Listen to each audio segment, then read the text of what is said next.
10 of the most important rules for creating a life of holy momentum are contained within today's epic gospel passage.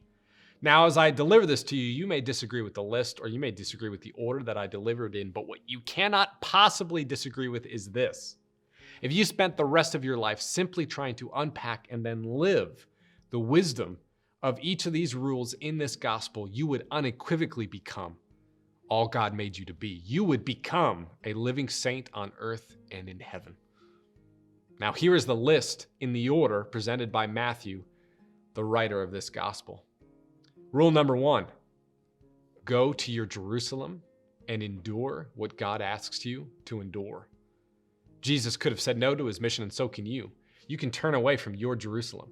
You can distract yourself. You can avoid or minimize pain as best you can. But beware, because if you turn away from your Jerusalem instead of turning toward it, you will rob yourself of the best and deepest parts of life. Think here of a married couple who avoids difficult conversations, personal demons, and runs away from one another every single time something gets hard. That couple will eventually run away from one another and then never come back. Those hard conversations, those difficult circumstances, those are their Jerusalem. But the couple who turns toward their Jerusalem, who has the hard conversations, who commits to growing individually and together, and who holds hands through the worst of every storm, that couple will know a love and an intimacy that few people experience on earth. Rule number 2, death comes before resurrection. A forest must burn before life can return. The leaves on a tree die in the winter to make room for new and abundant life in the spring. One romantic relationship will end in order to make room for a new and more life-giving one. If you take a moment and think of your own life, can you actually recall a moment of growth that wasn't preceded by a death of some kind, by a letting go, a ceasing, a farewell? I certainly can't. Rule number 3, listen to God, not the foolish.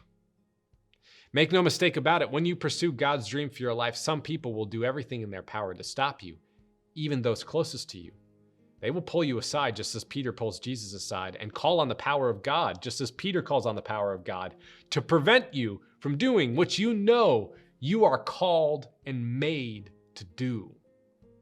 In life, we encounter many voices and many people who readily give their opinion, even if they're not asked. Some will have the best of intentions and some will not. Either way, who you listen to and who you don't has a powerful impact on your life. Rule number 4, the proper and loving response to those who try and forbid you from doing and becoming who God made you to be is this: get behind me, Satan. You are an obstacle to me. You are not thinking as God does, but as humans do. In your life, there's going to be the critic, there's going to be the hater, the misguided, the foolish, the well-intentioned who say to you, avoid suffering, or that dream is too big for you, or you're not talented, pretty, smart, or strong enough to go where you're called to go. And it is the loving thing to do, loving to yourself and to God, to say, hey, you, with your criticisms and your doubts and all your other stuff, get behind me on this one. Get behind me. You live for an audience of one, and that person isn't it. Rule number 5, love isn't a feeling, it's a wanting. To love God is to want God. Jesus doesn't say, deny yourself, pick up your cross, and follow me in this gospel. He says, whoever wants to come after me must deny, pick up, and follow. Following Jesus will not feel good all the time. And if you rely on feelings, you'll turn away from him at some point and never come back. But if you want God, if you choose God, if you really want it, then that wanting will endure anyhow.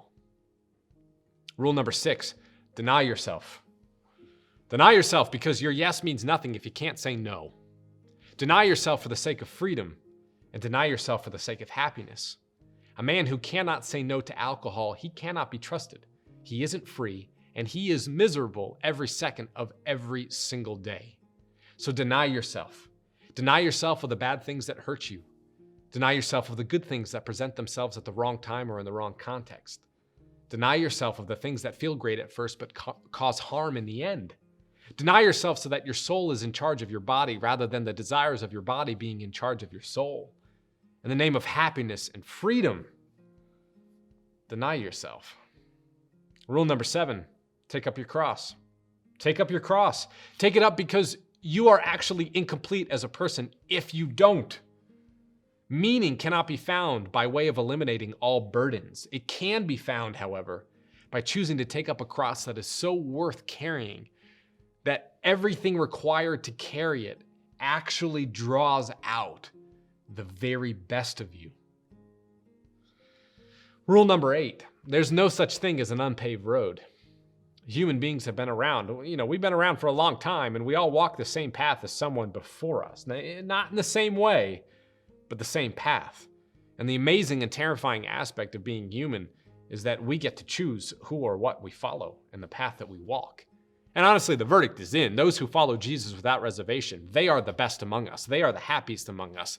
They are the ones that we call saints. Rule number 9. There is actually no scenario where you trade your soul in exchange for literally anything and come out the other side better off for having made the trade. Your soul, your character, is too precious to be sold for anything. The dead all speak in unison.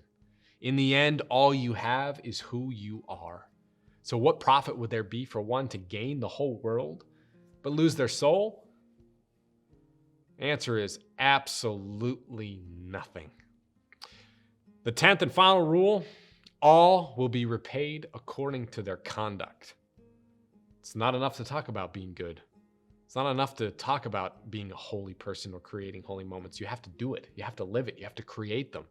In life, we either create holy moments or unholy moments. And then in the end, when we come face to face with our Maker, we will present to him a life of unholy or holy momentum. And we decide which one. And then he decides what happens after that. So there it is. Those are the 10 rules, 10 life-changing lessons that if you embrace them, you will become everything God made you to be. If I embrace them, I'll become everything that God made me to be. The thing is, though, those are 10 rules we really don't like talking about. And that is one of the reasons why the gospel has been and will forever be the most important piece of work you could ever read in your life. Without it, without the life and teaching of Jesus, where would we be as a society? Where would I be as a human being? I hope we never find out.